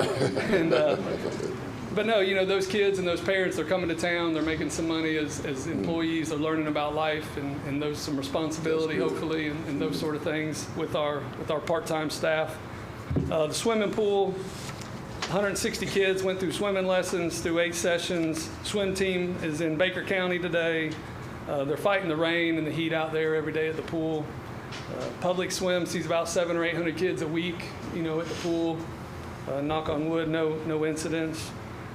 Next will be football and cheerleading coming up. So just summer ramps up for us. Everybody thinks, oh, you get school's out, you get a downtime, but that's our busy season. And just want to brag on those kids because they do a great job for us and the staff as well. But just move on real quick, brief you on a couple of grants. Obviously tonight you passed the resolution. That'll be for a grant we're going to write this year in Welborn. We're going to write that for $200,000. The other option of $50,000, you can't hardly do anything anymore. As we know, with inflation, $50,000 doesn't go very far. So the other option is to request $200,000, still no match. So we'll see if we're successful there. We'll be starting on a couple other FERDAP grants here pretty soon that we got permission to start. The fairgrounds, we had a great. The lobbyists did a great job for us overall for Suwannee County. Unfortunately, one of my projects, it got reduced from $1.5 million to $620,000, which we're not ungrateful. We're very thankful for that. But so we're going to get started. I'm working with Tori in North Florida on a scope of work for the fairground project. But just a reminder for that, you know, we'll end up replacing that show barn, the Confletworth building, and one of the livestock barns in the back, and rebuilding new from there. So the state wants us to roll this $620,000 into a previous grant agreement that we had for $750,000. We have 3 grants that we've combined with the FDACs with our ag grant. So we have $1.8 million, and we're going to get started on that here pretty quick with North Florida and get underway there. So just want to bring you up. The last thing was Peacock Lake. I don't know if anybody's been out there lately, but the lake is dry. It's been dry for several years now. We had a grant out there to make some boat ramp improvements. Originally, it was $90,000. I think the bids came back, Paul and Mike can remember and correct me, but they were like $300,000, $400,000. Not enough money to do the project. I don't think it's a viable project now with the lake dry. Mr. Klepper talked about taxpayer money, and we are mindful of that. So I think at this time we kind of been talking to the state about options. That I think the right thing to do there is to close that grant out, turn it back over to the state. It's due this. The deadline is I think January, so we've got to do something before then. But we would just reapply in the future if the lake comes back. I know Mr. Mobley's been talking to. We met out there with staff at Camp Weed, and I think he's been talking to folks at Water Management District. See if there's options to bring some reuse water or some other water sources out there to help the lake come back, but we can't. There's nothing. I don't know if there's a lot we can do man-made to bring that lake, back to where it was. So anyway, I don't want to go out there and waste taxpayers' money trying to do a project to a dry lake. So I think that's what we'll do. Just kind of get your blessing or consensus on that. We don't need any action, but that's kind of where we're going with that. So do you need that now? No, just nod of the head. I see you up there. I see you guys, most of you. But no, that's all I had. We scored real high. We'll find out next week. Our boat ramp grant at Charles Springs for a floating dock out at Charles Springs. So we scored high, and we hope to get an award notice next week on that. So. While you're there, how's things going on the Brantford Park since we've taken that over? And also, if you'd elaborate a little bit on Little River as well, how that's going. Sure. Little River's been great. Obviously, it was browned out a little bit here lately, but it's clearing up, maybe halfway out, or it's getting further out to down the spring run. Numbers haven't really dropped off. I think last count I saw, we probably brought in over $23,000 as of last week in little $5 a car admission. I think our staff costs are around $10,000 or $12,000. So, I'd like to reinvest that money in some, improvements there at the park, but grills, picnic tables, pavilion, something like that. But that's going well. Brantford, I don't want to speak for the Brantford folks here tonight, but as far as I'm concerned, and I believe the council down there, they're happy with everything. I did speak to the attorney. We need to make that agreement permanent. I figure we'll go through that process during the workshop, but if that's what you choose, we'll address that next month and we'll start working on that to where it renews automatically if everybody's happy. But yeah, it's been going good. It's all about communication, so we're working through some issues, but yeah, it's been good. Great. Football's starting up there, so. Thank you, sir. A quick question for him before he gets up. Yes, sir. I know me and Greg had talked about this before. Any plans to extend the RV hookups out there? I know a lot of folks when they come for Little Britches and things like that, I get a lot of calls. At the campground? Yes. At the fairground, yes. I mean, yeah, fairgrounds. Yeah. We talked about it a little bit. Cookie's kind of Mike Cook, our county electrician, he's drawn up some kind of preliminary ideas of how we could. Okay. We got to keep in mind the fairgrounds. We don't want to encroach on that too much, but we have the perimeter areas. That's right. Of the property. So I think there's room to do that as we grow, for sure. Okay. And a lot of them are not as worried about water and power is all they really need. Yeah, sewer would be Sewer they tough, don't need. but, Yeah, water and power is all they're definitely looking for. All right. Yeah, the problem now with the electrical, as you know, you can't get meter cans and electrical boxes. They're just on back order, so we grab them up as we come across them. Thank you. All right. Thank you, Jason. Appreciate that. Any other staff items? Seeing none, is there any commissioner items? No, sir. Seeing none, county attorney items? No, sir. Can't wait for redistricting to be over. I hear you. Are there any additional agenda items? Seeing none, we're moved on to the part everybody loves. Public concerns and comments. I have one here from a Priscilla Anderson, if you wish to speak.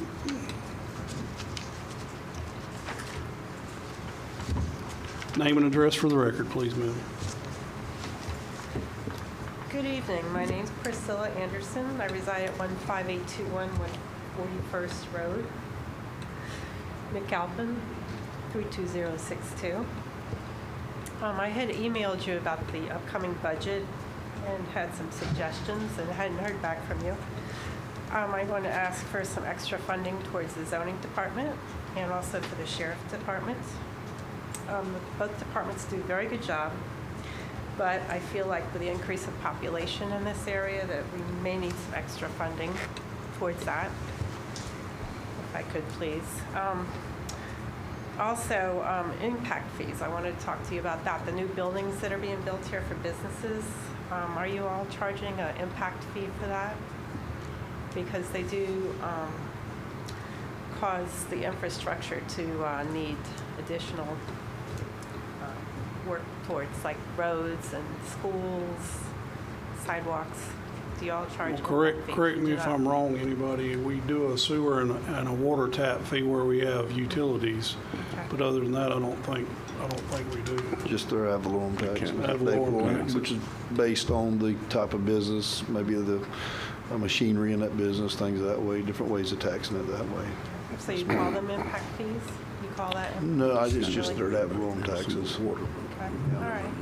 Yeah, just, talking about increases in funds, taxes, so that's a way to increase funds coming in. And then if I may ask a question. If there is an easement in Suwannee County, and it's in a deed, and it's been verified by an attorney, and courts had ruled that the owner of the property with the easement over it does not have the right to restrict or limit access of the effective use of this easement. Is the access is it being violated, and is that illegal? I'm asking the attorney that. Respectfully, ma'am, without looking at the order, I wouldn't be able to give legal advice off of a hypothetical from a podium. I'm not trying to skirt your question, but one of the first things they teach you in law school is a good way to get in trouble is to give advice off of hypotheticals without having all the information. Okay. And my advice is only as good as the information I have. Can I provide that, some additional information? Certainly at some other time, Yes. if you wanted to contact my office. But as county attorney, I can't give that. It's not free legal advice to the county. I'm not trying to dissuade you. I just FYI. Yes, sir. Okay, thank you very much. And y'all doing a great job up here. Thank you. Thank you. Yes, Appreciate ma'am. you coming, and thank you. Thank you very much. Thank you. Anyone else wishing to speak? Mr. Tannigan. Name and address, please, sir.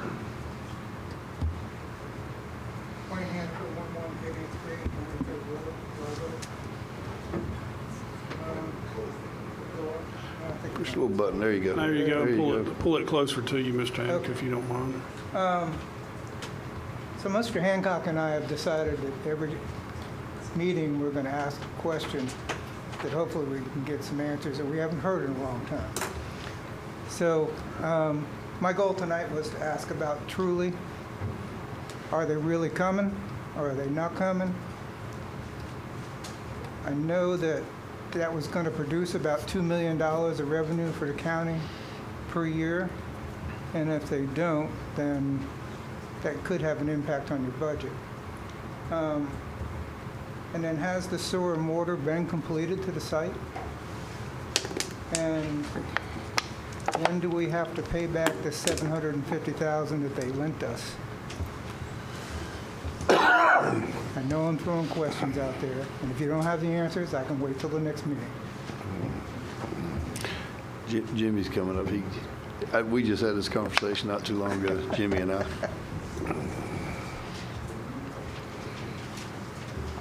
Question is Truly coming or not?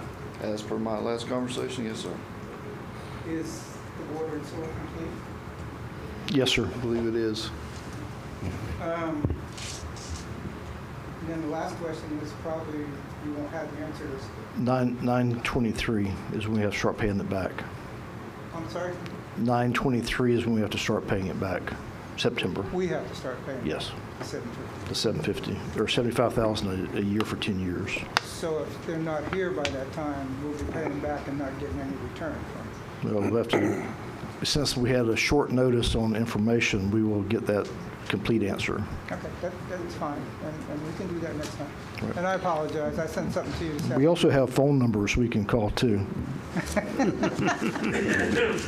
I like paper. That was about it. I just, thank you. I know the fire, garbage assessment things, a pain in the butt all the time. And it's hard for you guys to raise people's taxes more and more and more and more. But those are two things that we have to live with. There's not much we can do without it. So, just one comment. I didn't get up and say anything, but to deny someone having an RV park, the reasoning didn't seem that very satisfying to me. Just a comment. You've already made your decision. But the regulations that you've recently put in place, restricting RVs and where they are and what happens with them, I think you have to think about, well, where are they going to go? Or are they going to continue to do illegal operations? So, just a comment. Yeah. Thank you, sir. Thank you. Appreciate you. Yes, ma'am. Name and address, please, ma'am. Marilyn Aiken, 14241, 225th Road, Live Oak, Florida, 32060. Welcome. Welcome. just a comment on the RV, and not to say one way or the other,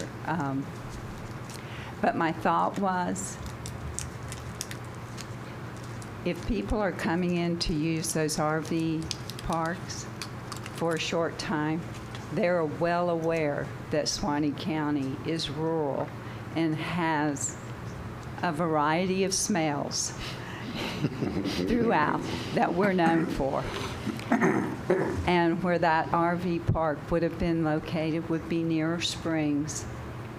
And those people are going into places I wouldn't even consider going.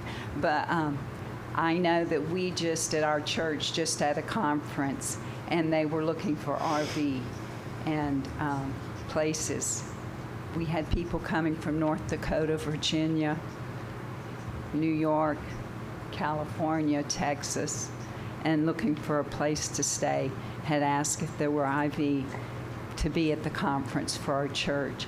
And that would have been ideally located for us if that had been operating. So it was just a thought that most people coming into Suwannee County, they know what they're coming into. They just want a place to camp. Thank you. We appreciate your comments. Anyone else wishing to speak?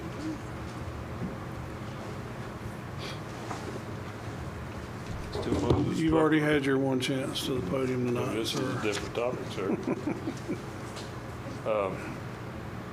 Yeah, back on June 20th, we had a workshop, and we had a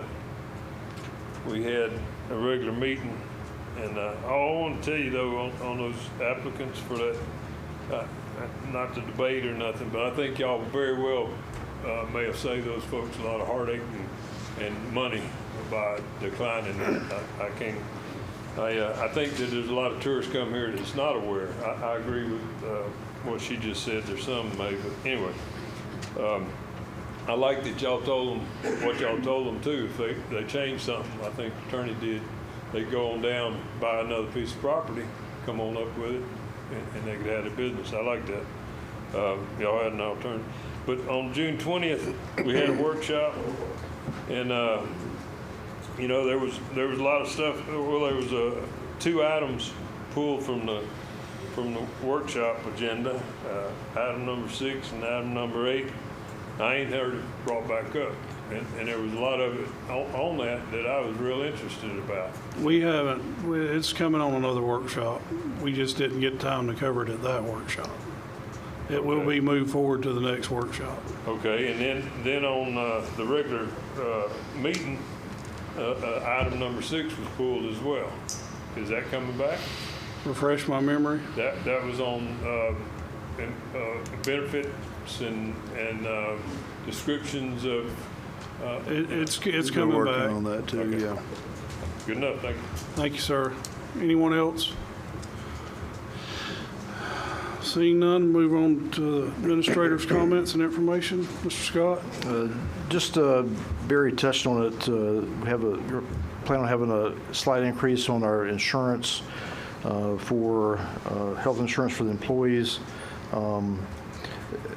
I was real proud of the effort we went through this year to do due diligence and looking deeper into our insurance than we've done since I've been around and really realized we've got a pretty good deal that we're doing now. Not that we're ever satisfied, but appreciate the insurance committee's efforts in making those decisions. Last meeting we talked about 68th Terrace, and we plan on adding the option 1 in the budget for the coming year. It would be that far out before we would get started with that project anyway to start spending funds. Just a reminder, y'all approved the surplus property. The auction will be in September. Got a recommendation that we wait till after school starts. People get back from vacation so they can go spend, after they get finished school shopping, so they can spend the rest of their money. So, also, one of the first things that Commissioner Mobley brought up to me several times was about forestry in the community, that we really don't have an agent forester that really is around much. So Carolyn Saft and I talked, and she went out and was able to get funding for, it's a commercial crops agent, but forestry would be under that. So they just went through the interview process and got permission from UF for the hire. So that should be happening next month or two to get somebody on board. So I listened, I paid attention. It just took me a while. So that's all I've got. What about, while you're here, Mr. Scott, the chip seal process, where are we at in that? Are we just waiting on rain, or are we still waiting on granite? Gene's guys are working real hard on getting that ready. The sand seal guy was coming this week or next week. 26th and 7th, I think. Okay. 26th and 27th, I think is what I was told. Which is the process before the chip seal itself. They haven't given us a date on the chip seal itself. But we're trying to get that wrapped up and then split off some crews to start working on those small paving jobs. Very good. Thank you, sir. Anything else? All good, thank you. Board member inquiries, comments. Mr. Perkins. Yes, I guess I should have said something while Jason was up there. I just have to think about it. And Ms. Scott is here. She's with the African American Development Council, and she fosters kids. But there was something that came up. I was at the Douglas Center for the summer program ending there at the Douglas Center gym. Several of our department heads were there as well. It was hot in there, and they were sweating. So I'd like to move forward and getting this AC thing done. I was talking with Jason, and I was sitting at the table together, seeing that there's already some insulation in the gable ends and stuff there, and thinking about spraying insulation, what else we need to get done. But a lot of people out there were sweating. Some of the people were sponsors there from Gold Kids, Pilgrim Pride. Y'all was in there sweating because they cut the fan off. They couldn't hear. So I do something there. But Ms. Scott is here. She brought something to our attention about the kids. She had some children she had to take somewhere to get baths and things like that. And then also another, what the lady spoke about, she had some veterans that needed to get baths. So I would like to, if we could, to at Hale Park or in the D.C., well, we call it the Douglas Center in the D.C., to have a shower. There's already showers there. So they'll be permitted to go in there and take those veterans, go in and get a shower, and some underprivileged kids that don't get baths and things that she fosters a lot of kids. Ms. Scott, you can speak on this, help me out if you will. And to be able to have that, I think I talked to Jason about the way we talked about it, to open up so where you can help get showers, and those veterans that, staying out, homeless, they can come in and get baths. And also that we can get maybe a washer and dryer there just for those people to get clothes washed. And I spoke with Mr. Cherry about this also at the D.C. If we can do it at Hales Park or the Douglas Center. But he said that Pilgrim Pride is giving them a grant to be able to purchase washers and dryers. They want to put in washers and dryers or that, so we don't have to worry about that. They're going to probably take care of that part of it. But at least we can get showers for those people that fell on hard times, those veterans that's out there, and need showers. But out of Ms. Scott, she could probably give us a better description of those things, what she's dealing with. Name and address, please, ma'am, for the record. Yvonne Scott, 7705 CR 136, Live Oak, Florida, 32060.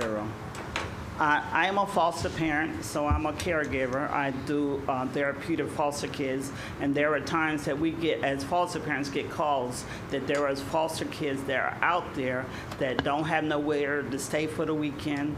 They need to take a shower. They stay in the office until they can get proper facility for them.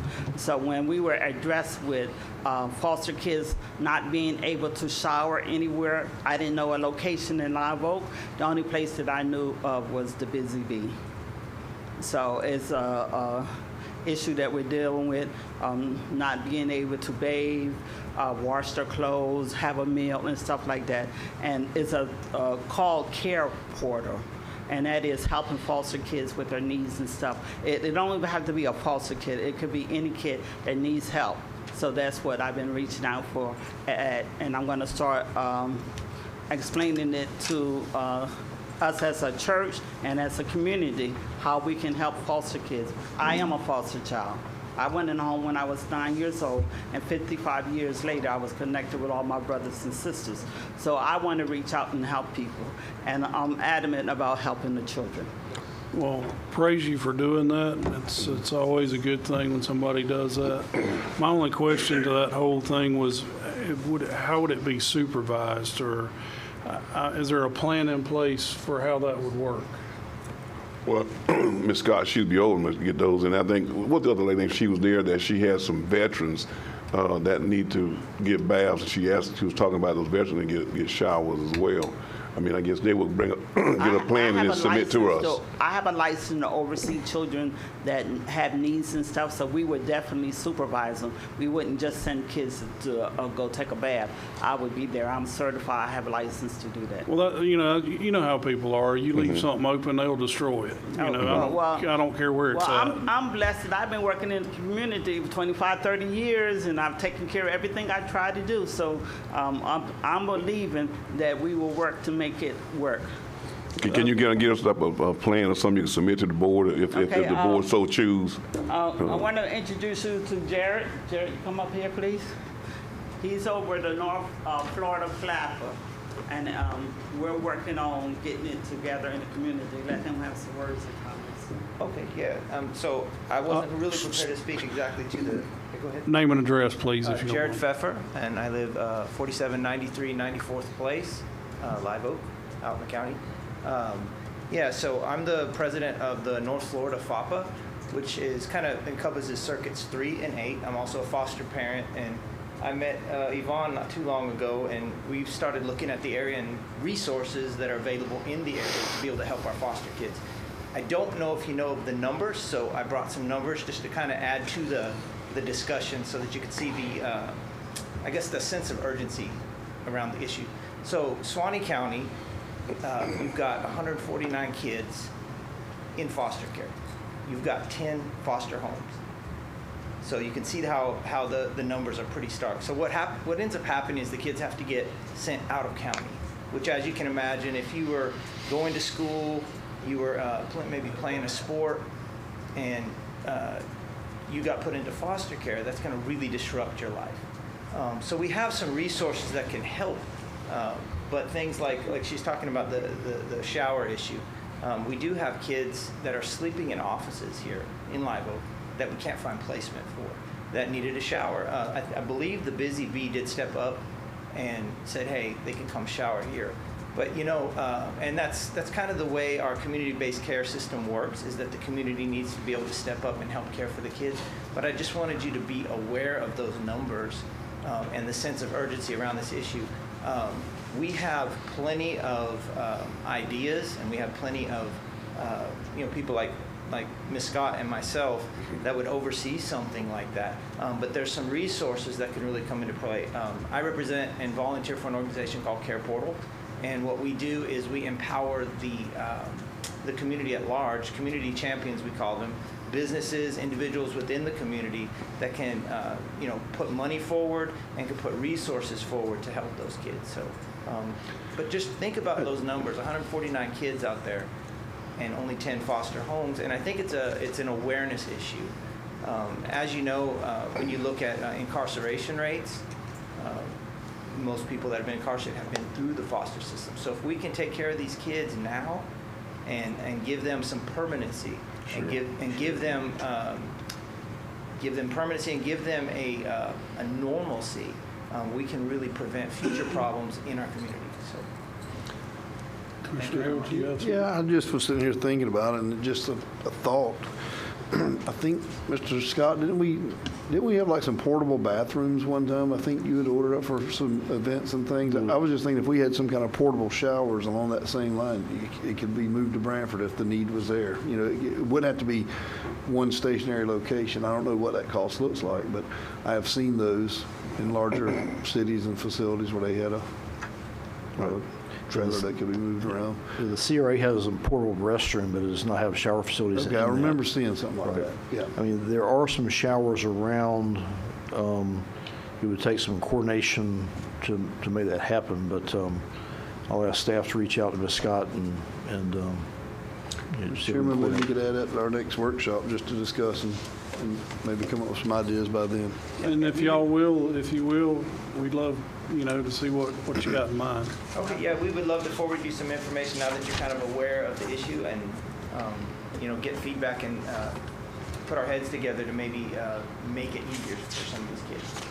Absolutely. Thank y'all. Thanks. Appreciate you. Thank you. Thank you. Shannon, do you have something? Yes, sir. Mr. Chairman, just wanted to add a comment. In our office, Brenda Flanagan and I, through actually one of the agenda items that we voted for this multi-purpose community facility grant, we have already touched the edges of what Ms. Scott was talking about today, as well as Lee Abersalt. We do have a need in the community for folks. What I would like to suggest with certainly any feedback from the board and Mr. Scott is for potentially Brenda and I to engage with them to map out what this would look like, what we may need in there, what is the process, how it will be handled. My wife happens to work in the child protection industry, so I'm very familiar with what some of these folks go through, and it's just really frustrating when you have some critical needs and you can't meet them here. It's not because we don't want to. A lot of times it's just because we may not know about it, but once we know, we can do something. I think this is a problem that can be solved, but if we can work together to flesh it out, if we have the approval to do that, we can certainly bring it back and present it to the board so you can see the details around what's being proposed and how it might be orchestrated and operated.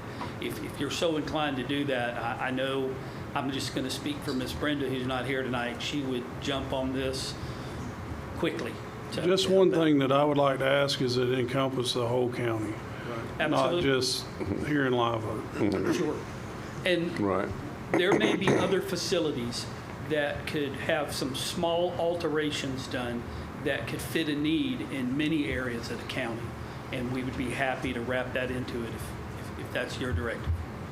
Thank you, sir. You're welcome. Appreciate it. Mr. Chairman, Shannon. Commissioner Sorry. Perkins. Thank you for saying that, because I think Ms. Brenda, one I had spoke with, she was talking about the veterans didn't have a place to wash, and that's one of her concerns was. But I know we were talking about doing the PTPL meeting. LTPT. Yeah, It's a that's mouthful. that one. Yes, sir. And Mr. Chairman, you wasn't there, but that's what we was talking about. It was one of the buildings. Mr. Mayor and the young lady, she was there, and we was talking about there was a building that was looking at getting to that grant for Branford and also in the Douglas Center or Hale Park, trying to do that work there. But that's I think it would be a great resource to put that same type of thing. What she was saying, Ms. Bennett was talking about putting a wash thing in there for those people to be able to help them down there too.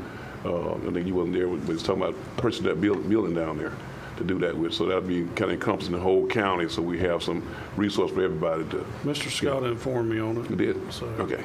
I'm aware.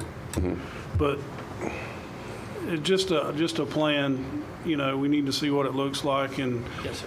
and how that's going to be managed, I think, because you can't just let something wide open. I agree 100%. It needs to be dealt with care and some due diligence to make sure folks are taken care of in the right manner. I understand. Mr. Chairman. Yes, Commissioner. And that's what, Ms. Shannon, that's what Mr. Chair was also saying about the washer and dryer, that we want to put that there, and he just want to do it open for the public. I said, no, we don't want to do that. Then you got every No, this is not person come in for something the that would be public. open to the But public. I think that'll be for those organizations who deal with those children, who know that who their needs are, that type of thing. So It can be better managed if it's Sure. coordinated. Right. And we interact with people to know what's coming versus, hey, showers are up and come in. We do not want to open up that at all. That's just my only concern. Yes, sir. Thank you. I'm through, Mr. Chairman said. Commissioner Mobley?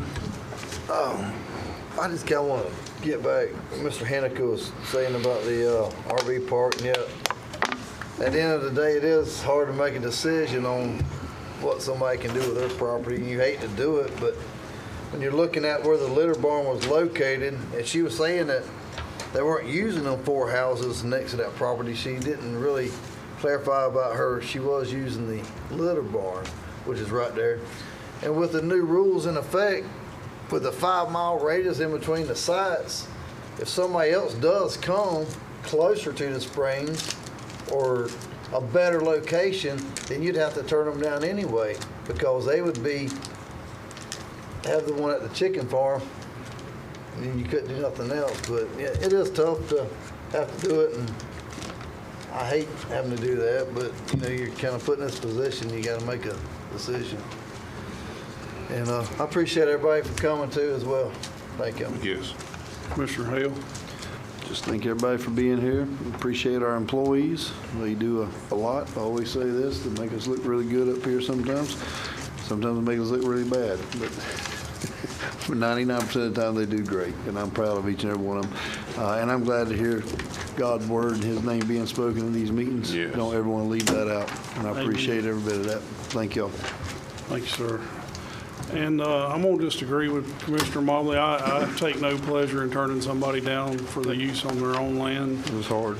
But sometimes I think common sense just steps in, and you got to make a decision and do what you got to do. And that's where I'm at with that. Also on the fire and the garbage, I don't think anybody got what they wanted. So at the end of the day, it's all about a compromise.